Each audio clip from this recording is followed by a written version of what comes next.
السلام عليكم ورحمه الله وبركاته. ازيكم عاملين ايه؟ ويلا نخش في الموضوع على طول. لو عايز تتعلم فلاتر فانت محتاج الاول تفهم شويه حاجات كده معايا. الاول ايه الفرق بين الكروس بلاتفورم وبين النيتف؟ النيتف هو عباره عن موبايل ابلكيشن بيتعمل للاي او اس او بيتعمل للاندرويد، فهو بيبقى عباره عن كود واحد مخصص لده او مخصص لده. الاي او اس بيشتغل بالاوبجكتيف سي او سويفت، والاندرويد بيشتغل بجافا او كوتلين. فمن الاخر النيتف كل حاجه فيهم بتشتغل لوحدها على عكس الكروس بلاتفورم.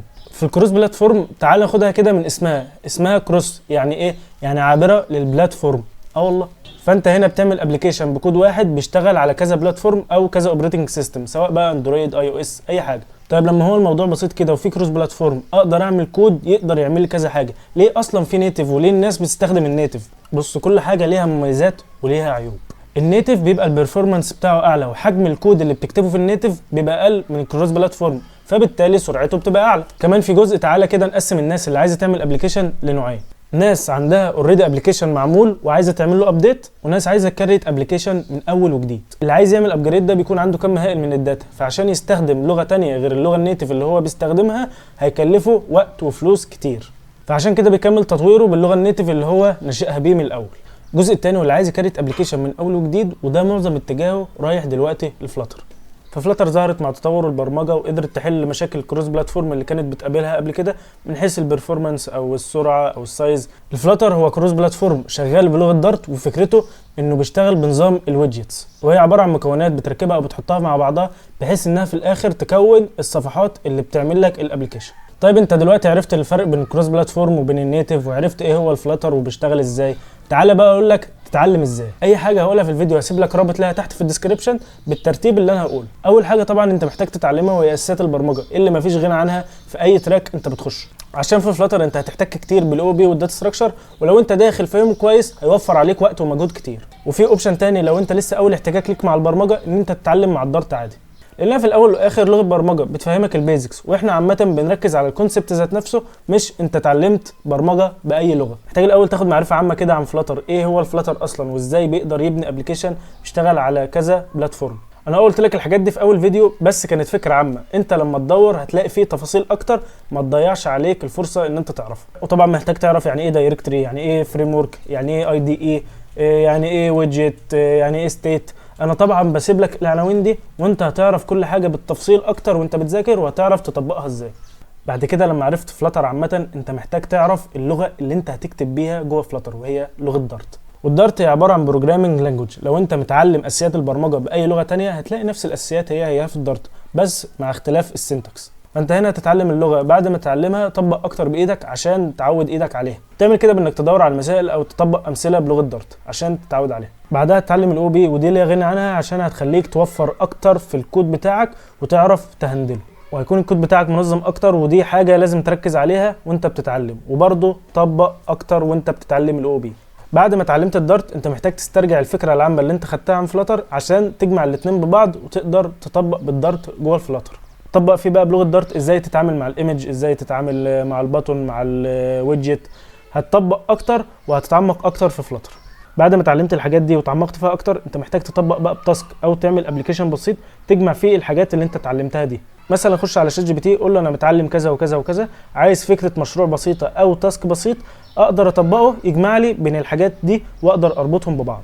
ممكن برضو تسرش التاسكات على جوجل تكون ريليتد للمواضيع اللي انت اتعلمتها عشان تقدر تطبق اكتر. بعد ما طبقت على تاسك او ابلكيشن حلو كده، خش افهم يعني ايه كلين كود. تستخدم الكلين كود عشان تتجنب مشكله السباجيتي كود، ان انت تكتب كود مش باين له ملامح، مش مفهوم اوله من اخره، مش مفهوم هو بيعمل ايه بالظبط. فالكلين كود بيحل لك المشكله دي.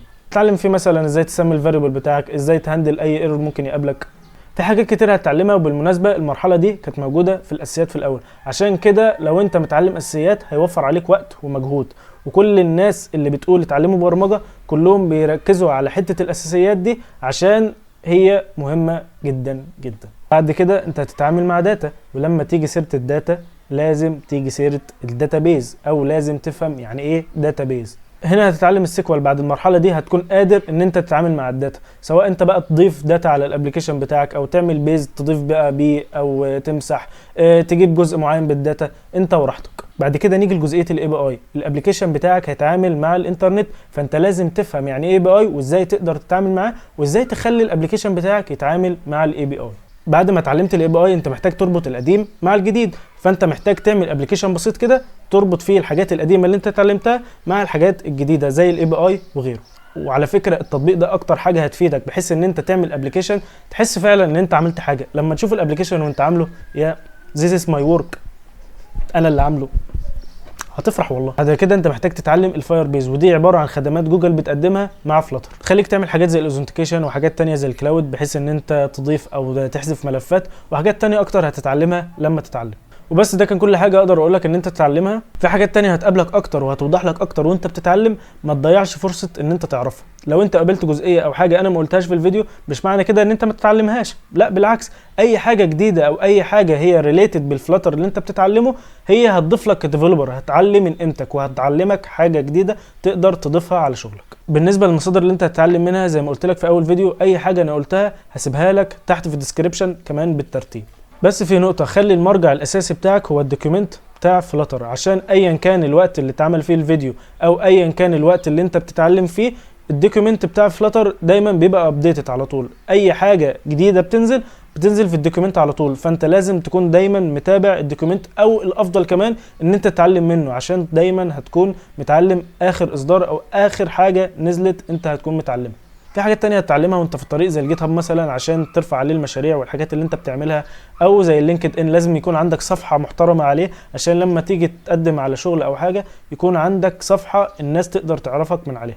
وعلى طول طبق بايدك اي فيتشر جديدة تتعلمها، ضيفها على الابلكيشن اللي انت بتعمله، او طبق عليها تاسك، طبق عليها اي حاجة، المهم ان انت تجري ايدك على الكيبورد بحيث ان انت تتعود وتفهم الحاجة، وكمان الحاجه كده هتثبت في دماغك بسرعه. مش مجرد نظر خلاص انت عرفت الفيشر دي بتعمل ايه وحلو وكل حاجه، بس لما بتيجي تطبق على ابلكيشن او بتيجي تطبق في الشغل مش بتعرف تطبق. ليه؟ عشان انت وانت بتتعلم ما كتبتش كود كتير بايدك، ما احتكتش بالايرور اللي ممكن تقابلك.